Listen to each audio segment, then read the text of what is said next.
everybody. Welcome to Gutsy Presenter. Gutsy Presenter. Hi, Scott. I love saying it. It's a catchy name and people remember it. Yes. It's great. We're proud. I'm proud of us. I am too. Very. And you know what's great is that we are demonstrating exactly what we want to talk about today, which is how to include our listeners, how to include our audience members in our presentation. That's our topic. What does that mean to you?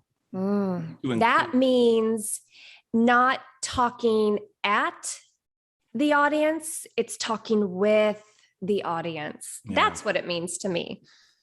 Well, I think we should dive into that more deeply, because I bet if you said that to 100 people who are deeply entrenched in the traditional presentation, that most of them still wouldn't get it. We've got to really hammer this home.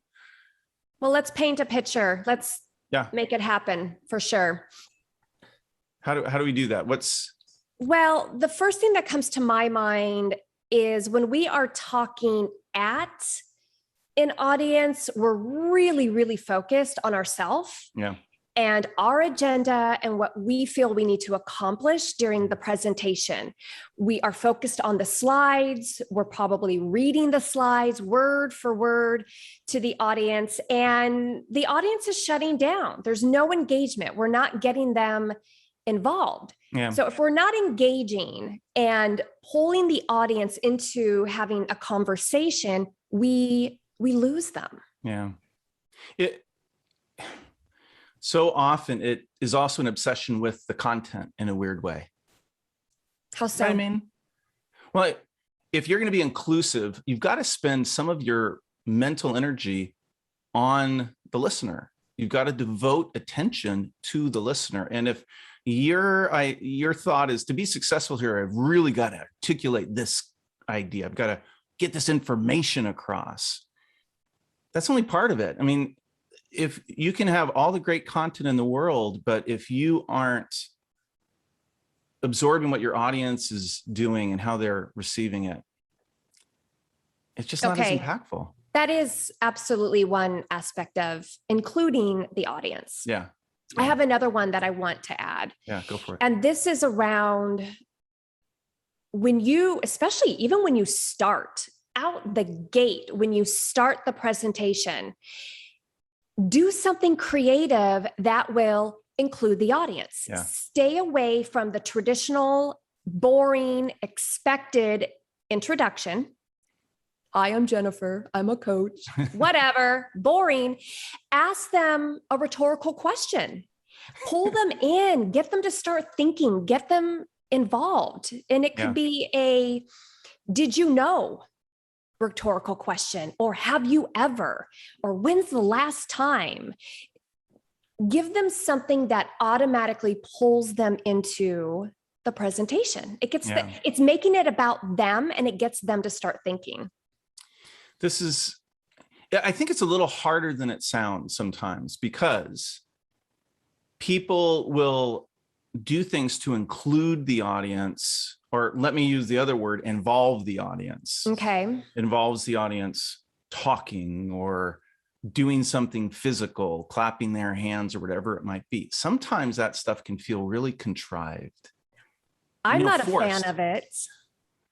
Well, but sometimes it isn't. You know, it's the hard part. If you're going to do something that's a level up from just really good speaking and listening to include your audience, I think you've really got to walk through it and make sure that the content and the context calls for it. Yes. That it has to make sense. Forced. Yeah.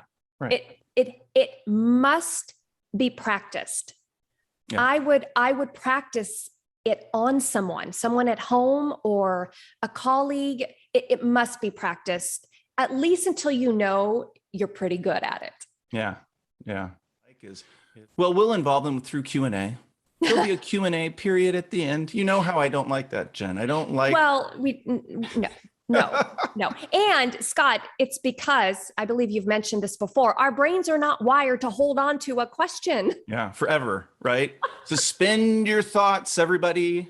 Suspend them. Let me talk for half an hour straight. Right? And just freeze your brain in that moment of time, and then we'll come back to it. And then, by the way, the moments passed, your feedback, your insightful idea is no longer relevant, but you can still ask it if you want to with Q&A. I know. So pausing during your presentation, Scott, you talk about putting up that black slide. Yeah. If you have slides, put up a black slide. Now there's no visual distraction for the audience. The focus is only between the audience and the presenter, and ask, yeah. Hey, I just covered XYZ. Tell me about your experience. Yep. Now, tell me about your pain points. Let's shift now to that circumstance of teaching, because so much of presenting is an act of teaching people, not informing, not discussing training or debating. What was that? It's not training. You're referring to helping your audience to learn something new. Well, I guess what I'm envisioning is that you and I lead workshops, and I know a lot of people that we coach also lead workshops of some kind. I don't know if I'd call it training. It's a very generic term, but I guess we could say in that realm. That's where I think involving the audience is very natural and very called for. Yes. Like, for instance, involving the audiences, instead of walking somebody through a process, have them do it. Have them simulate it. Do simulations. That's a great way of involving your audience. Scott, now they are the visual. Yeah, that's right. And if we do it with them as the presenter, we are also now the visual, not a boring static slide. Yeah. I was a teacher for 13 years. I'm proud to say that. And I taught middle school. If I put up a boring slide and tried to teach kids these things that I was teaching them by talking through a process, they would have lit the classroom on fire. You know what I mean? It would have been bedlam. So I learned by necessity that learning stuff is an involved process. So those of you, maybe some of our listeners teach sometimes, and this may not be something that they commonly do. My advice would be try to think of ways, instead of pushing the learning out at people and informing them, try and have them do it. Try and have them walk through it. Try to have them apply it to a simulated experience and let them learn that way. They'll go so much farther with. Oh my gosh, it's so impactful. And that part of your audience are kinesthetic learners. They need to put it into action. They need to feel it and see it and hear it. And that's how they're able to recall it.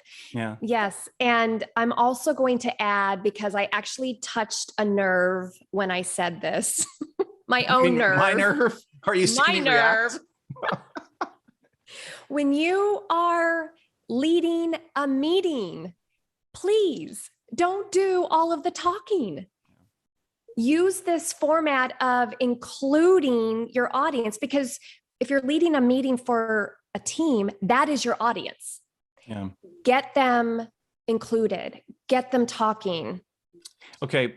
I can't help it. I know you asked me to give a final thought, but that one more thought. Give it. Okay. I'll do my best to keep this fairly concise. Do an informed conversation model to your meeting, not a presentation. Somebody stands up and goes through a bunch of slides. And that means prepare a short document, have people silently read that document at the top of the meeting. It has to be short, 5-6 pages, not a lot of text. It's not like a report, but just something more what Jeff Bezos, because he created this concept, would call a memo. Everybody reads it. Yes. Isn't it lightning? It's the lightning. Oh, I haven't heard that term, but I Yeah. love it. I love it. I believe that's what they call it. But the cool thing is everybody goes, that seems like a phenomenal waste of time for people to read for the first 5 minutes of a meeting. I'm like, it's not at all, because then you can hold on to that document and converse.